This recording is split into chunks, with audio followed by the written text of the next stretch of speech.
semuanya, perkenalkan nama saya Ida Yudia Febrianti dari kelas 3EA09 dengan NPM 132182009.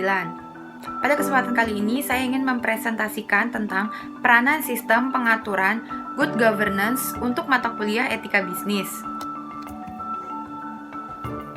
Yang pertama ada definisi pengaturan, di mana peraturan adalah ketentuan yang mengikat warga, kelompok, masyarakat yang dipakai sebagai panduan untuk menjadi tolak ukur, menilai, atau membandingkan sesuatu. Jadi, definisi dari peraturan adalah suatu perjanjian yang telah dibuat untuk kepentingan umum tentang apa saja yang boleh dilakukan dan apa saja yang tidak boleh dilakukan.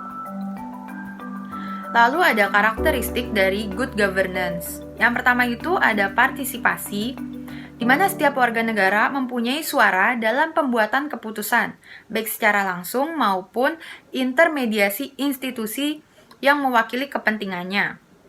Yang kedua ada rule of law, yang berarti penegakan hukum yang adil tanpa pandang bulu, yang mengatur hak-hak manusia yang berarti adanya supremasi hukum. Itu menurut Bargir Manan tahun 1994. Yang ketiga ada transparansi, berarti adanya keterbukaan terhadap publik sehingga dapat diketahui oleh pihak yang berkepentingan mengenai kebijakan pemerintah dan organisasi badan usaha, terutama para pemberi pelayanan publik. Transparansi menyangkut kebebasan informasi terhadap publik. Satu hal yang membedakan organisasi swasta dan publik adalah dalam masalah transparansinya sendiri. Lalu yang keempat ada responsif, masih dalam karakteristik good governance. Responsif itu berarti cepat tanggap. Setiap lembaga dan proses penyelenggaraan, pemerintahan dan pembangunan harus mencoba melayani setiap stakeholders-nya. Yang kelima ada berorientasi pada konsensus. Berarti pembuatan dan pelaksanaan kebijakan harus merupakan hasil kesepakatan bersama di antara para aktor yang terlibat. Good governance menjadi perantara kepentingan yang berbeda untuk memperoleh pilihan terbaik bagi kepentingan yang lebih luas, baik dalam hal kebijakan-kebijakan maupun prosedurnya.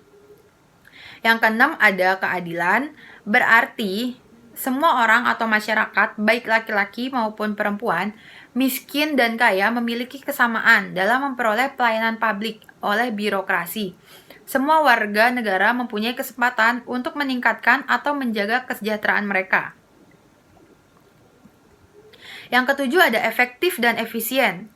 Secara sederhana, berarti tercapainya sasaran, dan efisien merupakan bagaimana dalam mencapai sasaran dengan sesuatu yang tidak berlebihan atau lebih hemat.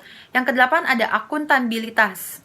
Berarti tanggung gugat yang merupakan kewajiban untuk mempertanggungjawabkan dan berani ditanggung gugat atas kinerja atau tindakan dalam suatu organisasi. Yang kesembilan ada strategic vision. Penyelenggara, pemerintahan, dan masyarakat harus memiliki visi jauh ke depan. Peraturan dan masyarakat harus memilih kesatuan pandangan sesuai dengan visi misi yang diusung agar tercapainya keselarasan dan integrasi dalam pembangunan dengan memperhatikan latar belakang sejarah, kondisi sosial, dan budaya masyarakat. Lalu ada Commission of Human atau hak asasi manusia. Hak dasar yang dimiliki setiap manusia sejak manusia itu dilahirkan. Hak asasi dapat dirumuskan sebagai hak yang melekat dengan kodrat kita sebagai manusia yang hidup. Maka, bila tidak ada hak tersebut, mustahil kita dapat hidup sebagai manusia. Hak asasi manusia diperoleh atau didapat manusia dari penciptanya, yaitu Tuhan Yang Maha Esa, sebagai sesuatu yang bersifat kodrati. Lalu ada hubungan antara Commission of Human dengan etika bisnis. Apa sih hubungannya Commission of Human dengan etika bisnis? Kode etik dalam tingkah laku berbisnis di perusahaan merupakan implementasi salah satu prinsip good corporate governance. Kode etik tersebut merupakan karyawan dan pimpinan perusahaan untuk melakukan praktek etika bisnis yang terbaik di dalam semua hal yang dilaksanakan atas nama perusahaan. Kepatuhan pada kode etik ini merupakan hal yang sangat penting untuk mempertahankan dan memajukan reputasi perusahaan sebagai karyawan dan pimpinan perusahaan yang bertanggung jawab. Sekian penyampaian materi dari saya. Kurang lebihnya mohon maaf. Wassalamualaikum warahmatullahi wabarakatuh. Terima kasih.